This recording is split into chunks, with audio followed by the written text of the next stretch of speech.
الحمد للہ رب العالمین والعاقبۃ للمتقین والصلاة والسلام علی سید الانبیاء والمرسلین وعلی آلہ واصحابہ اجمعین اما بعد اعوذ باللہ من الشیطان الرجیم بسم اللہ الرحمن الرحیم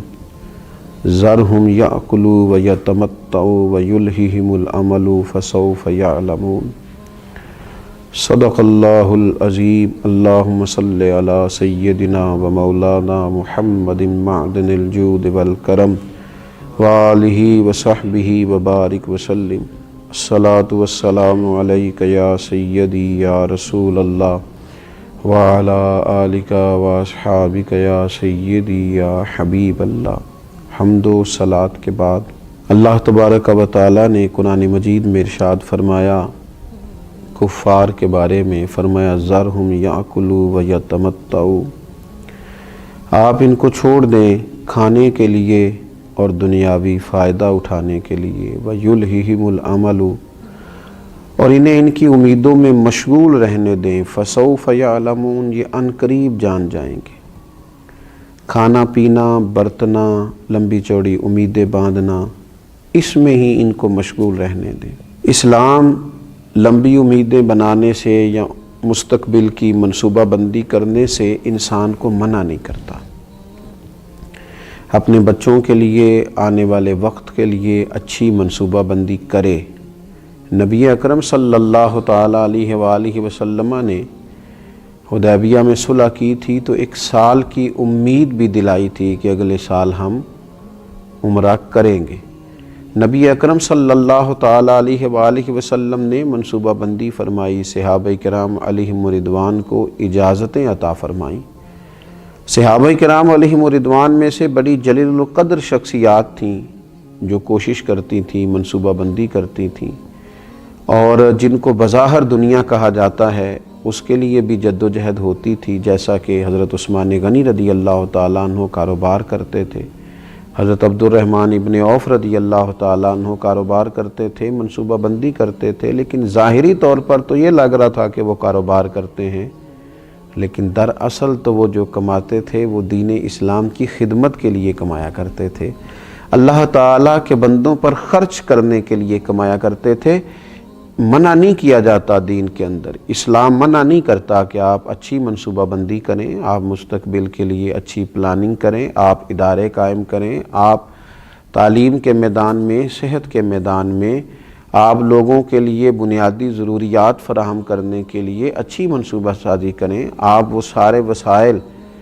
جس کی دین کے اندر اجازت اور گنجائش ہے اور جس کا انسانوں کو فائدہ ہو سکتا ہے اور انسان جن سے فائدہ حاصل کر سکتا ہے وہ سارے کام کریں، دین منع نہیں کرتا۔ لیکن فقط دنیا میں گر جانا اور منصوبہ بندی جتنی بھی کرنا، امیدیں جتنی بھی وابستہ کرنا، پلاننگ جتنی بھی کرنا، وہ فقط اپنی دنیا داری کے لیے کرنا، یہ ایک نفسیاتی مسئلہ ہے، یہ روحانی بیماری ہے۔ میں دنیا کیسے اکٹھی کر سکتا ہوں، میں لوگوں میں مشہور کیسے ہو سکتا ہوں، میں پیسے کیسے جمع کر سکتا ہوں، آنے والے وقت میں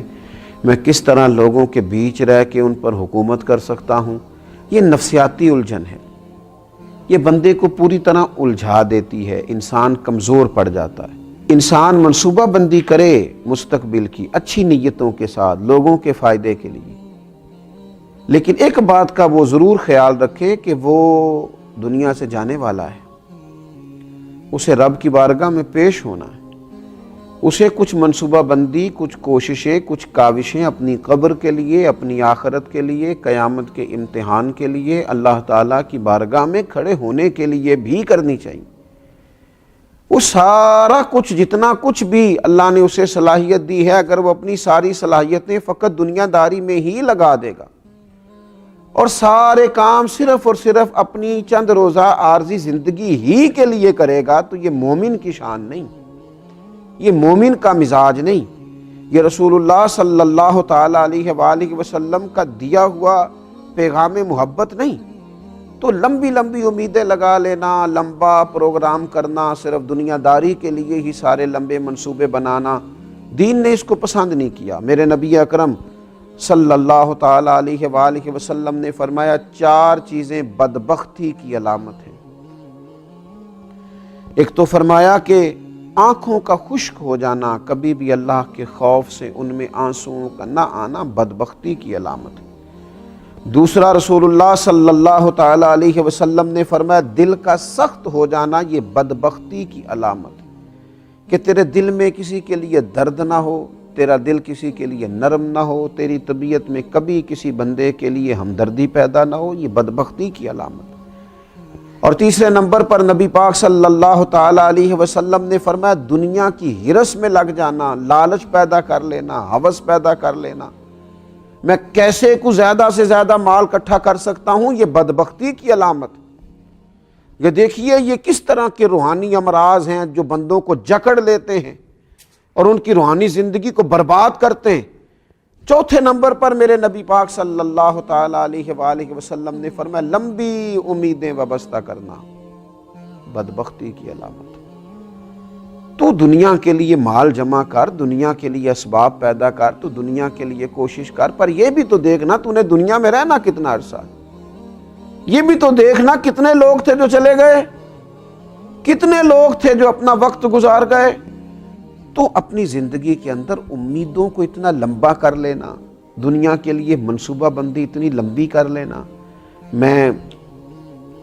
پہلے پڑھوں گا، پھر میں لکھوں گا، پھر میں نوکری کروں گا، پھر میں مال کماؤں گا، یہ بات ختم ہوتی ہے تو پھر شادی کا سلسلہ ہے، شادی ہو گئی، اب بچے پیدا ہوں گے، اب ان کو میں بڑا کروں گا، اب ان کی تعلیم ہوگی، اب ان کے نکاح ہوں گے، اب یہ سیٹ ہوں گے، معاملہ ختم ہو گیا۔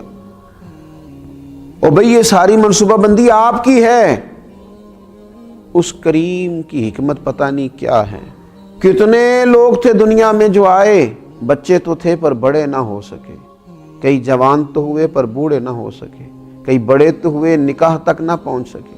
کئیوں کے نکاح تو ہوئے لیکن اولاد تک نہ، کئیوں کی اولاد تو ہوئی لیکن ان کو پلتا نہ دیکھ سکے، ان کے بیاہ نہ دیکھ سکے، ان کے معاملات اپنی آنکھوں سے نہ دیکھ سکے۔ اچانک آ گئی موت، اللہ کے حضور حاضری کا وقت آ گیا اور جانا پڑا۔ تو امیدوں کو تھوڑا سا کم کیا جائے، اتنی لمبی امیدیں وابستہ کر لینا، اتنا لمبا مزاج پیدا کر لینا، یہ انسانی طبیعت کے تقاضوں کو بگاڑ دیتا ہے، یہ دل میں روحانی طور پر تکلیف برپا کرتا ہے۔ میرے نبی اکرم نور مجسم صلی اللہ تعالی علیہ وآلہ وسلم نے ارشاد فرمایا، حضرت عبداللہ ابن عمر کہتے ہیں حضور نے میرے کندھوں کو پکڑ کے کہا تھا دنیا میں اس طرح رہنا جس طرح کوئی مسافر رہتا ہے یا راہگیر رہتا ہے، تم تھوڑے وقت کے لیے یہاں آئے ہو، اس وقت کا تعین کرنا، اپنے آپ کو مسافروں کی طرح اور راہگیروں کی طرح رکھنا اور اس طرح کر کے اپنے معاملات زندگی کو گزارنا۔ لیکن